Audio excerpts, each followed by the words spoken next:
With Lords of the Fallen around the corner, we gotta check out Legacy Gaming. I came across one of their videos. Let's check it out. Since the summer, we've been spoiled with solid Souls games like Remnant 2 and Lies of P, which each put their own twist on the genre.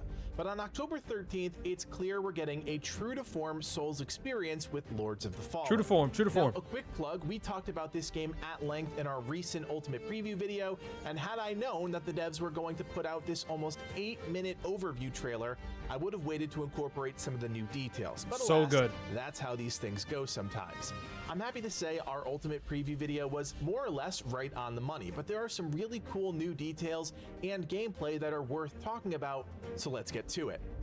I got my ass kicked in Lies of P, by the way, and I only played the demo, so I don't know if you got that game yet, Remnant 2. I did a full playthrough for that, so make sure you check that out. Two awesome, awesome games. What was most interesting to me about the new information all stems from the overarching story, which really has been murky up until this point. Come to find out, this iconic shot that's been used heavily leading up to launch is actually holding a pretty important secret. That stone hand back there is actually a deer, the demon god's hand.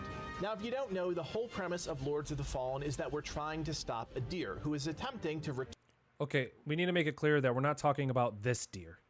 Okay, good. return to Mornstead, my guess, to burn it to the ground. We even get a small taste of what I suspect is a deer, possibly a dream or vision, and it's truly terrifying. Mankind needs me now more than ever. The new information makes it clear that the Dark Crusaders, a faction responsible for maintaining the Radiance within Mornstead, is down to their last hope. That's how you get folded into the picture.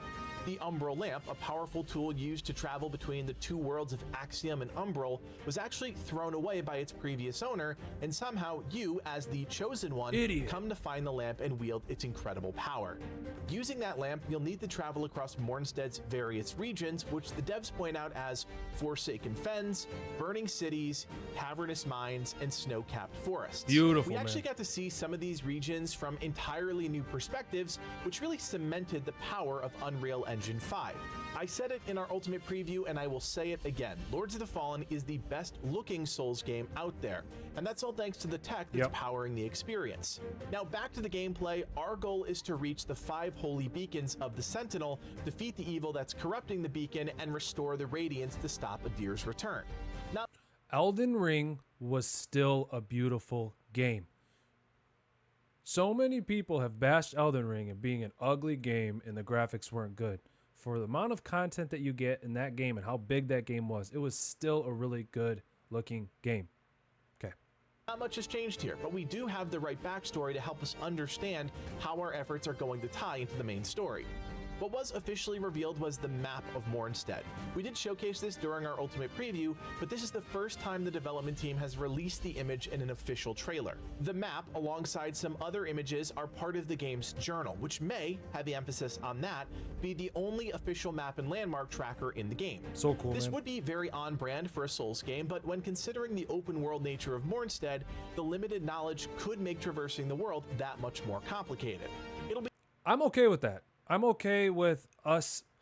Okay, I'll give you a great example. When we were playing Horizon Forbidden West, all those different marks on the map that you can go and fast travel. Now, I know what you might argue, and that's the fact that you can remove those from the map and play the game how you want. It's the fact that the game was still made that way, and I think that Lords of the Fallen, I like the fact that we can traverse this world and explore. I feel like that's the whole point of exploration, is going into the unknown.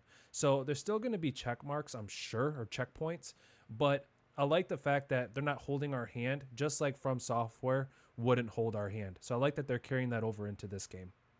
It'll be interesting to see what value the journal adds to the experience. We see a number of images from decaying trees to ancient windmills and even haunting cities, but what those indicate or mean to the player, well, it's hard to say at this point. With that in mind, we also learned that navigating Mornstead won't always be a solo endeavor, and while co-op with a friend was always on the table, the new overview trailer made it clear that we would be able to recruit various in-game allies throughout our journey that will, by the sounds of things, travel with us as companions. This is a pretty sharp contrast from other games in the genre, which usually provide assistance for boss fights, and that's it. That might still be the case here, it's unclear, but we did get a glimpse at 3 characters we'll encounter during our quest to stop a deer. The first is a character we've seen throughout the trailers, dressed as an Orient preacher. I have to imagine he'll bring all sorts of radiant magic to the fight. There's also this fully armored character wielding a rapier. My guess is this ally brings a lot of speed and potential poke damage to the table. Finally, there's this big, brutish knight dressed in armor and fur. Now my guess is tank, which would make sense given the slightly more forgiving systems the game is building around. A tank option for more casual players would be pretty great. You can use him if you want, or if you want the extra challenge, you simply never recruit him. Regardless, the developers made it clear that some companions you'll be able to outright recruit, while others will demand a favor be complete before joining your ranks. Now, something that wasn't clear yet is when are you going to have the option to have an NPC join you or a friend? So I don't know if that's going to be in the beginning of the game or if that's going to be later on in the game. My assumption is that later on in the game that you would have the option, but we'll see how that one goes. I do love the fact that if your friend joins you, they could play with you throughout the whole game. That is just absolutely legit. That adds so much to Lords of the Fallen as well.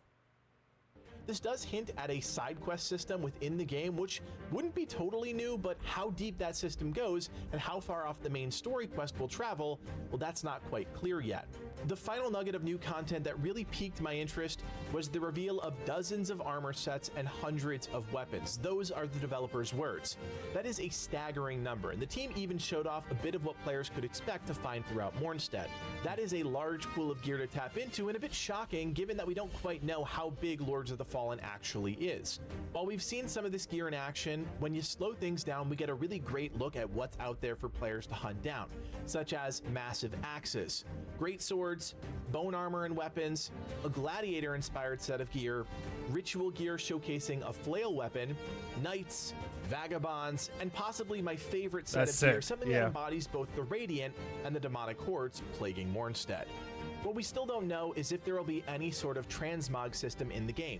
With so many armor sets to outfit our characters, you have to imagine it's been discussed, but if that'll come to fruition at launch, one can only hope. Speaking of characters too, I did watch gameplay of the Archer. I don't know what that character type is called, but I was like, well, how would you choose a bow? But the amount of help that bow and arrow does, but the amount of help that bow and arrow does, but the amount of damage that bow and arrow does, it's pretty OP, man. So I did like that, but I think the Dark Crusader is what I'm going to go with. If you did not pre-order this game and you're watching this in the future, you can still unlock the Dark Crusader later on. If not, and you pre-ordered, you can get it in the beginning. If it's not clear, Lords of the Fallen is shaping up to not just be an entry into the myriad of Souls games that come out each year, but a standout entry. And while this is by no means an endorsement of the game, that'll either come or not during our brutally honest review, the presentation leading up to launch has captivated at least my imagination. More than a year after the release of Elden Ring, I'm not ashamed to admit that the itch to play a FromSoft-esque Souls game is very much gnawing at me. Epic boss fights, tons of gear to hunt down, demanding gameplay, all the things we hope to see in this genre look to be front and center with Lords of the Fallen, and with some notable changes and additions to core systems like the introduction of the Umbral Lamp and Dual Worlds, I think it's safe to say the team is definitely gearing up to leave their mark. Awesome coverage by Legacy Gaming. I really enjoyed that. I think that Lords of the Fallen is shaping up to be an amazing game. I don't know about Game of the Year, but I will say the graphics in this game and what it sounds like is they have actually fixed the sound bugs that was happening in combat. If you're not aware of that one, that was one little tweak that they could make, and it sounds like that they did. And if they did, I think that this is going to be a really, really good game. Let me know what you think in the comments. If you're new here, make sure you smash that like button. Make sure you subscribe. See you in the next one. Peace.